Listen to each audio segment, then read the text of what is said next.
सबसे पहले आप इस फोटो को ध्यान से देखिए।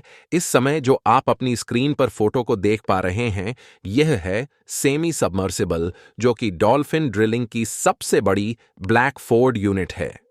और यह दुनिया की सबसे एडवांस ब्लैकफोर्ड यूनिट है, जो कि पूरे विश्व भर में देखने को मिलती है। और इसका इस्तेमाल समुद्र की सबसे गहराई में मौजूद कच्चे तेल को निकालने के लिए किया जाता है। और हाल ही में खबर निकल कर आ रही है कि नॉर्वे देश की जो कच्चा तेल निकालने के मामले में दिग्गज कंपनी डॉल्फिन ड्रिलिंग है, उसकी इस ब्लैकफोर्ड यूनिट को आयल इंडिया ने एक्वायर कर लिया है, जिसका इस्तेमाल अंडमान में जो समुद्र के बीच में मौजूद तेल के भंडार खोजे गए हैं, वहां से कच्चे तेल को निकालने के लिए होने जा रहा है। और आपको बता दें कि डॉल्फिन ड्रिलिंग कोई छोटी मोटी नहीं, बल्कि नॉर्वे की जानी मानी और विश्वसनीय कंपनी है, जिसके साथ आयल इंडिया ने अपने कॉन्ट्रैक्ट को फाइनलाइज कर लिया है। देखिए, दिसंबर 2023 में ही आयल एक्सप्लोर एंड सप्लाई करने वाली भारत की जानी मानी कंपनी आयल इंडिया ने कहा था कि साल 2025 में हम अंडमान के बीचों बीच जो कच्चे तेल के भंडार हैं, उनके ड्रिलिंग शुरू कर देंगे। हालांकि यह एक काफी ज्यादा डीप वाटर प्रोजेक्ट है, क्योंकि यहां पर जो कच्चे तेल की ब्लॉक मौजूद है वह समुद्र की सबसे ज्यादा गहराई में है। इसलिए इंडियन आयल रिस्क को नहीं लेना चाहती थी और पिछले 1-2 सालों से अभी तक फॉरेन टेक्नोलॉजी पार्टनर की तलाश में कई देशों में मौका ढूंढ रही थी। लेकिन भारत की आयल इंडिया द्वारा काफी लंबे समय पहले से जारी यह खोज पूरी हो चुकी है और नॉर्वे की डॉल्फिन ड्रिलिंग के साथ इन्होंने कॉन्ट्रैक्ट को फाइनलाइज कर लिया है।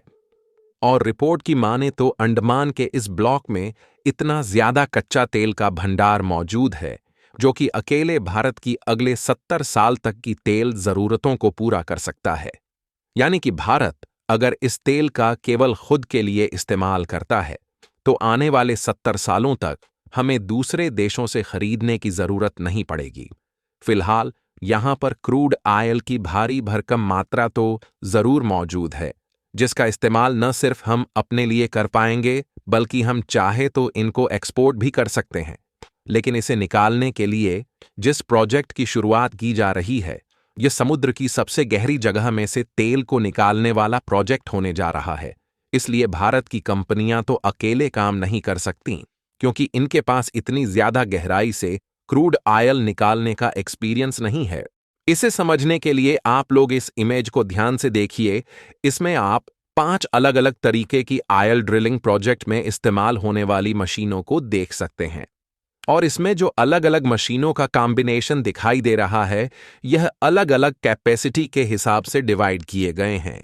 जितनी ज्यादा गहराई से क्रूड आयल को निकालना होता है, उतनी ज्यादा एडवांस तकनीक वाली मशीनों के कॉम्बिनेशन का इस्तेमाल होता है।